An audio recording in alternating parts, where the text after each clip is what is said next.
What's up, everybody? We just had a wacky, crazy, insane, freak ending to UFC 264. A rivalry that needed to end is far from over, but I think we're going to feel the repercussions of this in the MMA world for a long time. What's up? Fred Richani, TSC, your home for sports news updates, interviews, and everything in between. If you're new here, please consider subscribing.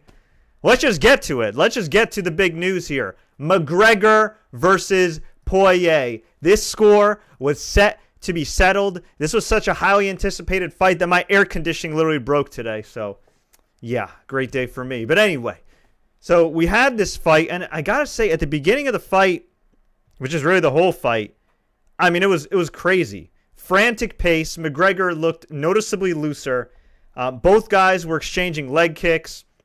McGregor jumped in for a guillotine, which was not the best idea against the guy who is phenomenal on the ground like Poirier, but he had it in tight. Poirier stayed calm. He escaped. McGregor was hitting elbows from the bottom, hit a vicious up kick. Poirier was firing back with elbows. It was crazy. Man, there was another big up kick. Poirier was dropping some big shots. Another guillotine attempt. Poirier escaped. And then these guys were just going at it. It looked like Poirier knocked McGregor down. Either way, he was battering McGregor. It looked like the fight was almost going to be stopped at the end of round number one. It was not. Saved by the bell. Sort of. We got to look at McGregor's ankle. It looked fractured. It looked busted up. I don't know if it was his shin pointing out. I mean, it was disgusting. It was gross. If I have to rank it in gruesome MMA injuries, it's not Silva Weidman. It's not Jacare breaking his arm. But it's still pretty gross and an unfortunate ending because while I think Poirier clearly won round one, and most people did, while Poirier was on his way to possibly finishing McGregor or at least getting a dominant round in the books and possibly finishing him in round number two like the last fight, the reality is the official result is Dustin Poirier defeats Conor McGregor via TKO doctor stoppage. And after the fight, both guys are jaw-jacking. And look, most people who know me on this channel know I'm a big pro wrestling fan. I love that trash talk. It's all good with me, but man, Conor McGregor, I don't know. He's been crossing the line a little bit with the wife stuff, the wife in the DMs. Like, okay, like it's gotten to the point where it's like Colby Covington cringe, all right? I covered a number of Chael Sonnen's fights. Okay, I've interviewed him multiple times.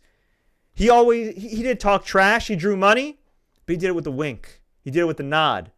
You know, like, okay, I want my steak medium rare from Anderson Silva's wife. All right. But these guys are talking about murder and all this other crap. And yeah, it's a fight. Trash talks, whatever.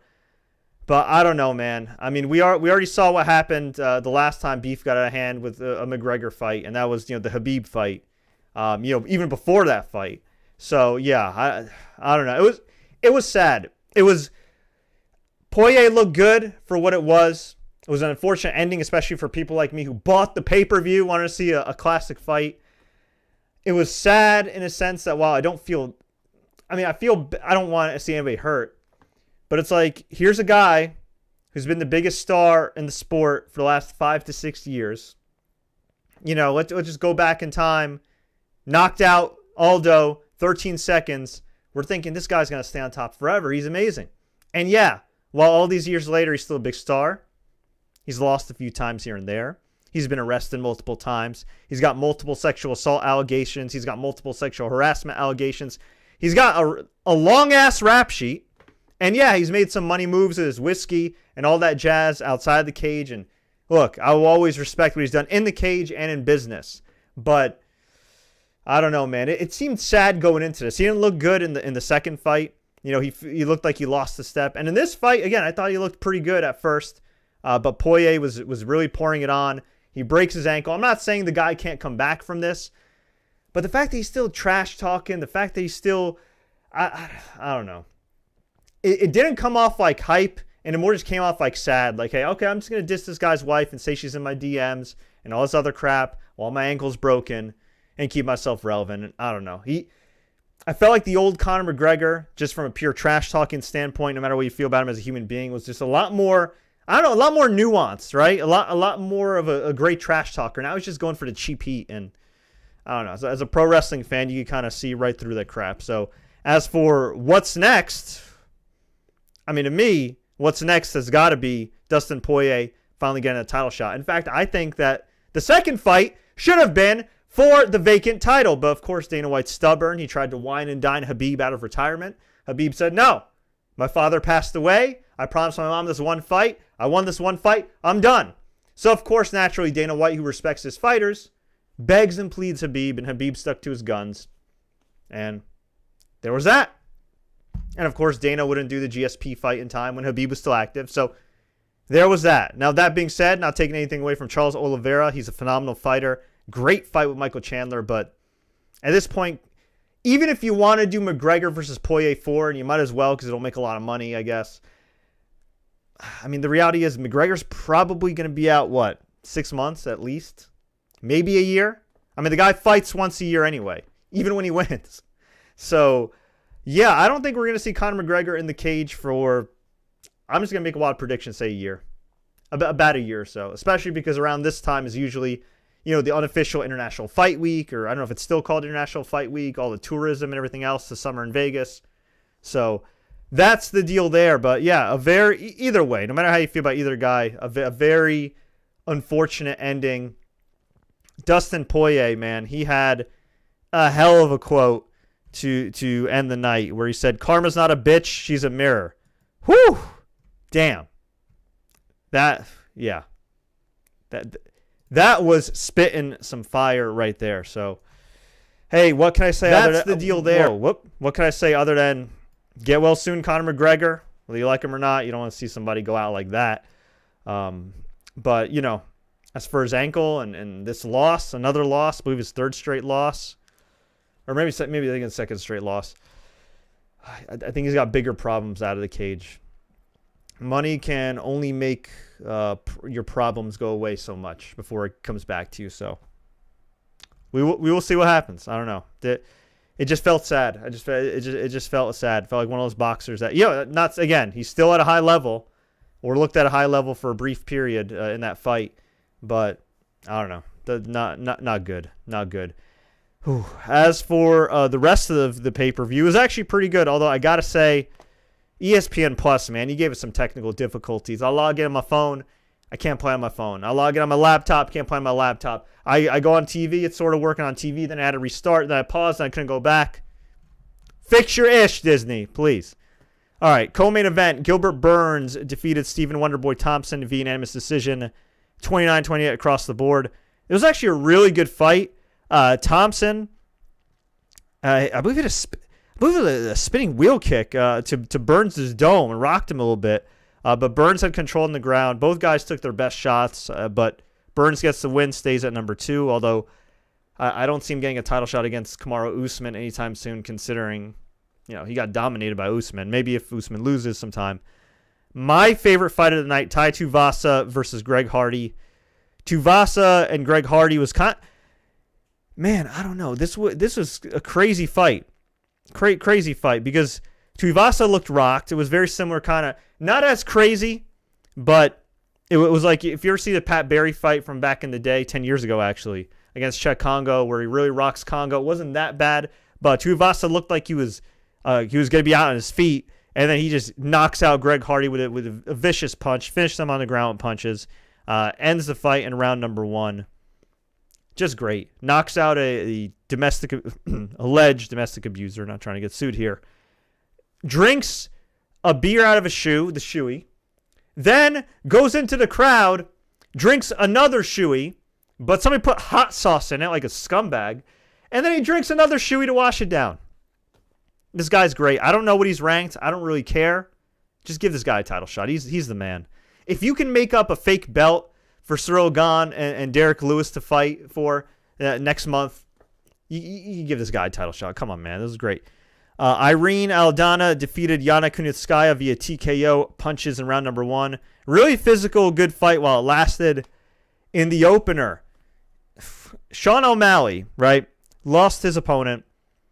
All these named fighters are volunteering to fight him because even though Sean O'Malley's not ranked at the moment, he's a big name, and whether you like him or not, he gets a reaction and he gets a lot of social media attention. And what does the UFC do? They signed some guy off the street named Chris Matinho. Well, I got to say, I have no idea if Chris Matinho is a good fighter or not. But this dude can get hit by a Mack truck and keep on walking, whether it's smart or not. I actually feel kind of bad. He probably got paid like $10,000 to get all this brain damage. There were over 200 unanswered strikes to the dome from O'Malley to Matinho's dome. And he just kept walking. It was like the human walking dead. People talk about the Korean zombie. This guy's a real zombie. The whole fight, just getting tagged, body shots, leg kicks, jabs. I mean, just taking all of O'Malley's best shots, and he keeps on walking. He's got green hair. He's all bloodied up. His face is messed up. It looks like freaking Takayama in that fight with Don Fry. And he keeps walking and coming forward. And finally, in the final 30 seconds, Herb Dean stops the fight. Mercy stoppage, which I would have appreciated earlier in the fight because, I mean, at that point, 30 seconds, he's already took that much brain damage. Like, what are you doing here? What are you doing? I don't know. Herb Dean's very inconsistent. But at the same time, Jesus Christmas, man. That was crazy. Matinho deserves a bonus just for sacrificing his brain. He was signed to lose to O'Malley. He gave O'Malley a real fight, even though he didn't really land that much himself. But he was a threat just by continuing to come forward. So props to him. And hey, look at O'Malley. He did his thing. No, he didn't finish the guy. But, I mean, I don't know, man. Matinho's built different. But O'Malley looked good here. I don't know. There's a part of me that's a little annoyed that, I don't know. I like when MMA and boxing promotions bring up prospects relatively slowly. At the same time, man, UFC is not known for bringing up prospects slowly. And yeah, it would have been nice to see him against a real name here. But Matinho made himself a star, or at least, I want to say a star, a likable guy. So kudos to him. I hope he at least gets a UFC contract out of this and gets a lot of ice on that brain. God bless him. Jesus.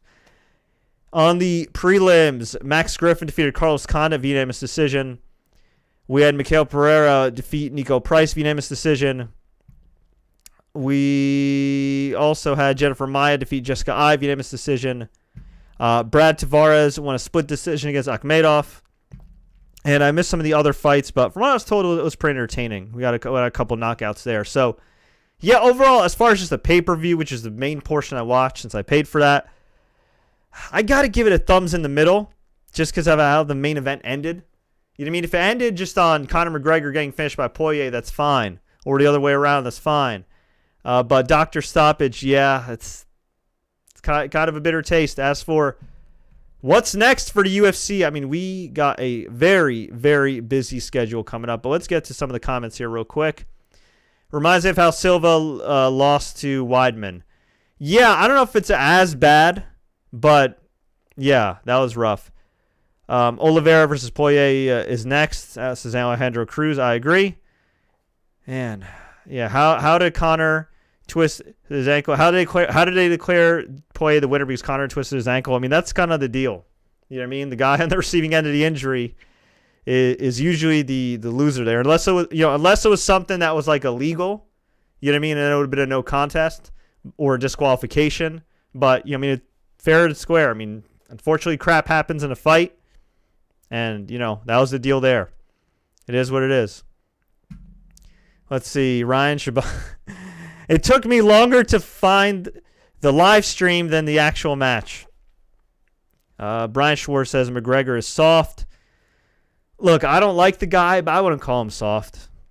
He lost fair and square. Okay, he's not soft. He's definitely a sore loser, though. I'll say that. He's not soft. Okay, I don't like the guy.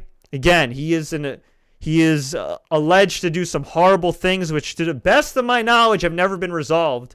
But because they took place in Europe and mainly in Ireland, and because U.S. mainstream society loves propping, famous rich white dudes up, like they're not talking about it. It's crazy. It's crazy. Some athletes get one accusation that gets dismissed. They lose their endorsements. Conor McGregor gets a whiskey deal and gets to cash in. hey, whatever. It is what it is. Point is, no matter how you feel about Conor McGregor, he's absolutely a first ballot Hall of Fame fighter. If there was a real MMA Hall of Fame, not just the UFC Hall of Fame, he'd be in it. He's one of the all-time greats. He's definitely the biggest star of all time, other than Ronda Rousey and, I'd say to a lesser extent at this point, Brock Lesnar and GSP and Anderson Silva from a South American perspective in Brazil. So, I'm not taking anything away from him. And he is a tough guy. Like, he is a tough guy. He's been through wars. Like, it's not like he's not a tough guy. But, look, no matter who you are, no matter how great you are, every fighter, you lose a step with age, you lose a step with damage, and you lose a step with injuries, like this one right here. And you also lose a step maybe when you make a lot of money and you don't train as hard and you're not feeling it as much. And yeah, you could talk all the trash you want. You could talk trash in his sleep. You could talk trash while he's on his ass getting his ankle worked on. But it's very different when that cage door shuts. But again, I thought he looked pretty good in the fight, all things considered. All things considered, I thought he looked really good in the fight. But if the fight were to go on, I do think unless he was able to catch Poirier, that Poirier would have beaten him again. Maybe he would have been able to last, the rest of the fight. But I mean, Poirier's got a great chin too. Poirier can take a shot as he did. Poirier can obviously give a shot as he did in the second fight and in this fight.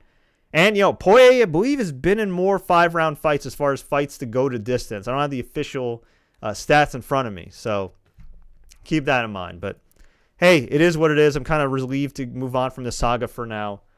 I think the key right now is that McGregor not only gets better, but takes care of whatever he's got going on outside of the cage, which obviously, as I mentioned, not really being covered by U.S. media a lot here. So next week, we have Islam Makhachev against Thiago Moises, which should be good. Marlon Renault taking on Misha Tate, who hasn't fought, I believe, since UFC 200, when she lost against Amanda Nunes, who ironically is still champion to this day, double champ now. Incredible. So be on the lookout for that. That's going to be on big ESPN and ESPN Plus. The following weekend, this is actually a pretty big fight. Corey Sandhagen at bantamweight taking on TJ Dillashaw. I believe this is TJ Dillashaw's first fight since his HGH suspension. Actually, it is. Yeah, since January 2019. We'll see if Dillashaw was a fluke or, how much those vitamins helped. Man, looking back, that does taint those brow ones, though, for sure. Then we got Uriah Hall versus Sean Strickland. And then we have the next pay-per-view on August 7th, UFC 265, Lewis versus Gane. This pisses me off so much. Not because I don't like either guy. Gane's a rising star. Derek Lewis is a star. I like both guys a lot. The fact that Dana White couldn't wait one more month for Francis Ngannou to get back from Cameroon and just let him defend that heavyweight title. He's not even injured. They did it to stick it to him. They did it to say, hey, we'll create a fake belt. We'll do a pay-per-view without you. Shut up about fighter pay. Shut up about the Jake Paul fight. But whatever. Dana White's pathetic. It is what it is. And thank God I don't have to worry about the UFC for my employment. And then on that card, the co-main event will be Amanda Nunes versus Juliana Pena. And then Jose Aldo versus Pedro Munoz. And Vicente Luque versus Michael Chiesa. So actually, that's a really good main card. I will say that, even with one fake belt in the main event. And then on the prelims, we have Tisha Torres against Angela Hill. Angela Hill is awesome. Tisha Torres is an awesome fighter. So, yeah, the next pay-per-view, while it doesn't have as many big names, per se, like McGregor, does look good from an action standpoint. So stay tuned for that. So, yeah, overall, what can I say? Thumbs in the middle for this overall event. I'd say the action was great. Again, if you paid for this fight, no matter which side you're on, you did not, you did not get the ending you wanted. Max Larson says, Conor's never done. He wants that title, then retires. Yeah, look, a lot of people want that title and then want to retire. I don't think he's getting it. But look, a lot of freaky things can happen here, okay? I've seen the UFC book Alexander Gustafsson in a loss, or following a loss, to Anthony Rumble Johnson against Daniel Cormier the next fight for the light heavyweight title. I've seen Nick Diaz get a title shot coming out of a loss. GSP deserved it because he's GSP and he helped make the UFC. But, GSP didn't fight for years, goes up to middleweight, fights Michael Bisping for the first time, then retires. crazy, wacky things have happened in MMA. You hope Dustin Poirier can stay healthy and Charles Oliveira can stay healthy. But, I mean, we've seen some crazy stuff. You never know. Habib might wake up one day and say, you know what? These guys pissed me off. I want to beat him up again. Do I have to remind you that he beat Dustin Poirier and Conor McGregor? Like, come on, man. Like, a lot can happen. A lot can happen in 12 months, which is, again, the next time I think we'll see Conor McGregor in a UFC cage. Shit, he could get arrested again. I'm not trying to be facetious, but just look at the freaking history. Tran says this is the most BS ending I've ever seen. Silva versus Weidman would like a word. Vitor Belfort versus Randy Couture would like a word. Petr Yan versus Aljamain Sterling would like a word. Man, Narrow Stream says I'm annoyed. That could have been a good fight too. I agree. It is what it is, man. Marshall says his ego got bigger than his heart in training. Too overconfident. Yeah, look, he's a confident guy. I don't know. He has a huge ego. Whether it's bigger than his heart, I don't know. I mean, again, this is a freak accident. But Poirier said he checked the kick. McGregor said he didn't. Depends who you believe. Either way, freaky way to end UFC 264. And yes, I just hit my nose on my mic. Deal with it. It's been a long day. It's been a long night. But I want to hear from all you. What do you think is next for Dustin Poirier? I think it should be Charles Oliveira and the title.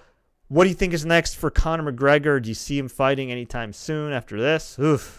What do you think about UFC 265? All the controversy with the fake belt being created, even though Francis Ngannou is perfectly healthy. Let me know. Leave a comment below if you enjoyed this update. Like, share. Don't forget to subscribe and turn on notifications for more updates like this. If you want more info on ESPN Plus, I just did an in-depth review of the app about how you can order pay-per-views, what you get from UFC, PFL, you name it, we got it. We also got post-fight coverage coming up of the upcoming Bellator cards. Until then, folks, as always, enjoy the fights. Man. Facebook.